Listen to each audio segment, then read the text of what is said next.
Sāmoa e tula ia malama ia I le winga o lo tātou whawai.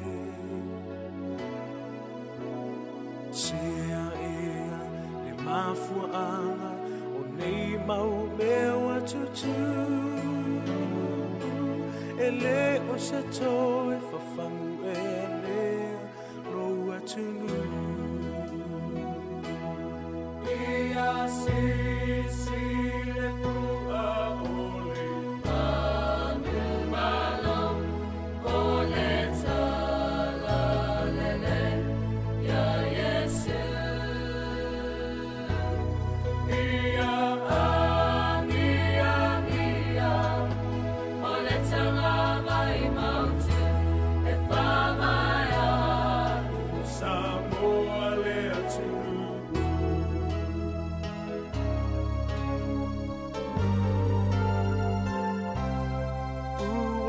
Te le whau sosonga o whanau a pule le ola o le ato nu e a le sa o lo tonga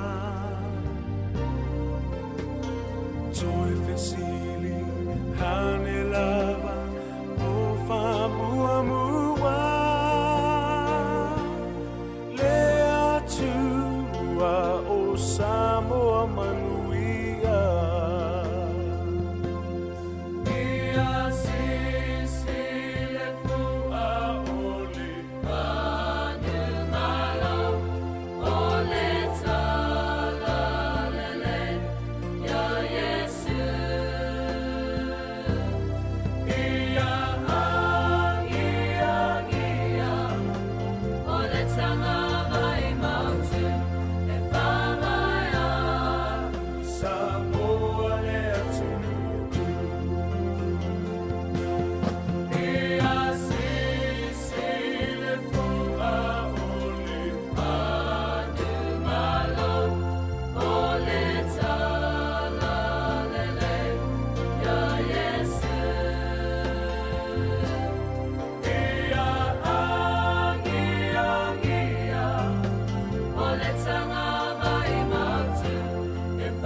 o te whātala whātu ma whawhelo ia tu le tunu ule nei tai au fōu. Whamālōr wholau manuia, whawhtai le tua o teitai mailo soifua mo lo uola le nei aso o mawhai anu tātou tue wheloa i lungo pia ul ea o le tautua le nei al siu whonga le lau mua o amtalia o le aso lua, o le aso sifulu ma le ono se tema lua a whelua sifulu ma le lima. E alo maia, ia, o le a e whawhonga ma tātou vivi i le tua i le vi inga o le tua. Ia ona whaiele o le tātou te talo e te tala ia tātou whaasara launga o le nei tai au fōu talo whalawa.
O lea tātou te talo.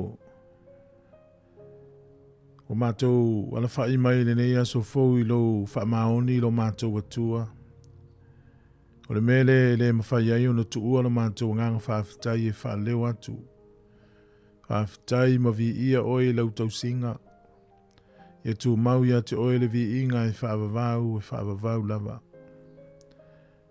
Whaafitai le malosi whaaupopo o le ola fōu e fōai. Mātou whaafitai le nei aso fōu. Mātou whaafitai le tau mātango fie. O le whailonga lea o au fuafuanga mamana. O vai atu le pong sā ua mātua ulia nenei aso fou. Mo le malama fou. Ia vi ia lau fio. Tele pea mātou whaafitai I lau tau singa I lo mātou wola nei le tino I mea uma we foai. Whaafitai lau puipuinga I ala na uia lau whanau le aso ananafi.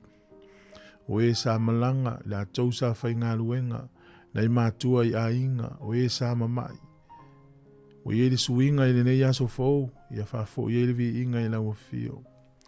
Whaasirisili lau le mātou whaafitai le whaaula tanga tele na e sa unia. E ala I le soifua o lo walo pele o Yesu Kiriso na ofo ina mai. Tongi o la ile lalo langi ang sala. Whaafitai tele, whaafitai. Whaafitai au fionga pa ia ia awa awa I mātou, whaatonu, whaapoto I mātou. Mātou whaafitai anga pa ia I lo wanga le lei ma lo whaamaoni. I lo fisosoani ma lo awa o mai. Whaafitai ma vi ia lava oe. Mātou whaafitai le li ie. Ia ua tā pena fōne nei aso ngā luenga le awhenga iai o mātou whaasifo atu. Whamangalo lau whanau I le mana o lau toto. Mātou maratua le whaamoi moi o lau atunu o le nei aso le li ie. Ia anga le lei le whaataunu ina. Ia anga le lei fo I le li ie nei mātua I ainga. So ngai whaawhenga inga mawhale tua I lo lātou tiu te whai. Mano lātou wala uina. Whameluia I lātou o le whale mai I lau whaamano longa e o le whale pui pui. Ia maua se manatu fou. Mātou manatua e o iei le pule, tai tai o nei atunu, mai se atunu uma o lalangi, ia pule ma le matau, pule ma le alofa I tangata, ia whātua tua ia te oe. Anga le lei la tō le awhai ngā luenga, lungo le ala mai o le amalanga, ia anga le lei whaamole mole. Whaamanuia le li ie, I lo nuu, whaamanuia le au kewisiano I le lalolangi o e o sawa ina ona o lo usuafa.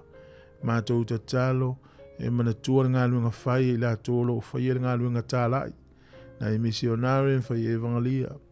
Tatalo le li ie, anga le leile nei aso de tautua, mātou le anga lulue, mātou pule, mai mātou mai se le atunu whalongolongo. Ia I usovi inga nei aso. Amene, ma amene. I le suafo Yesu.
lau nei fa ne tanga. Let it be a sweet, sweet sound. Let it be a sweet, sweet sound. Let it be a sweet, sweet sound.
ata o le taia, siufofonga o le laumua, aso ngafua i le aso faraile. Ata o le taia.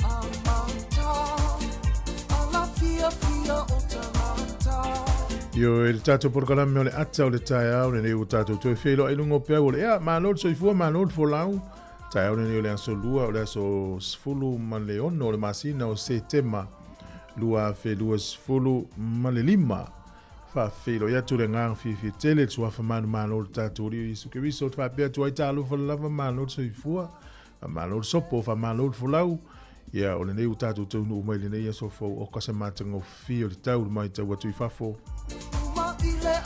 ia ua vave amata le tatou programa le ata o le taeao ia no le iai fuafuaga o le tatou ofisa ne minute ia ona kolosile o tatou faasalalauga i Sāmoa ae fapenei le tatou programa uma lo le tatou tala o le tau faamaniaga o asoifua ia ma vaega uma pe ona masini ai ia ona tapea tulole o le tatou Facebook mo le YouTube ia ona kolosi lo le i Sāmoa ona toe ki atu lo le vaega lona lua o le vaega lona lua la ia ele to se ua se isi o le ahalu e lo tatou fasalunga i Sāmoa. Ia o le mela na e whamalulua tua i le nitaiao ia no peo awala na e so ta ia i mea neo fasalunga. Ia lea la e staimi la i titi ai luma ia o na motusia lo lea o le tatou vaenga mua le fasalunga. Ia tu ua tu loa i Sāmoa ia o na au mai lo leo fasalunga. O le amwhaina e mai mo ia ta umalava o le fale lea, fale tele lea i tona i mata o le whanga solo ele whatautonga o le pale mene lona sifulu malevalu o Sāmoa ia e whai atu e maa ua tala mo le silifia ia e o le la e mata ma ia i ata ia la atu ina atu i lunga ia usimail whafonga le tātou pese a mata i whaasalaunga so o maritalo le tau whamnianga soifua swinga le tupe ia o na ruatu lo leo whaasalaunga i Sāmoa mo lo tau silifia ia ua lo tau minoi io i lau TV ma lau tio e whafonga mai ai le tau tua le sifonga le lau mua talo whalama malo soifua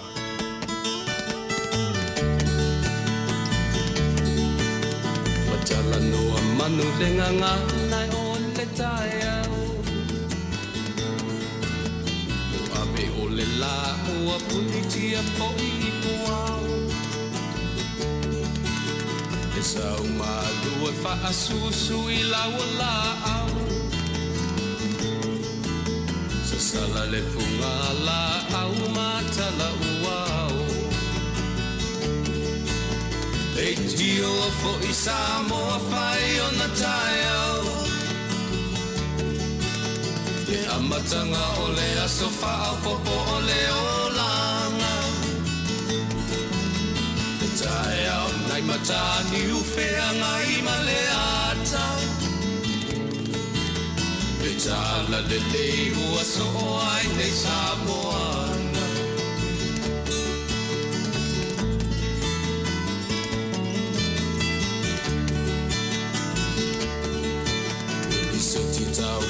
Le sua malie o le vine ula Ma pauponga o le lupe lunga o le moso oi pura Le langa ali ua pua ina mai lona manongi E asoko ua foa ina i le Sāmoa moni E tio fo i Sāmoa whai o na taeao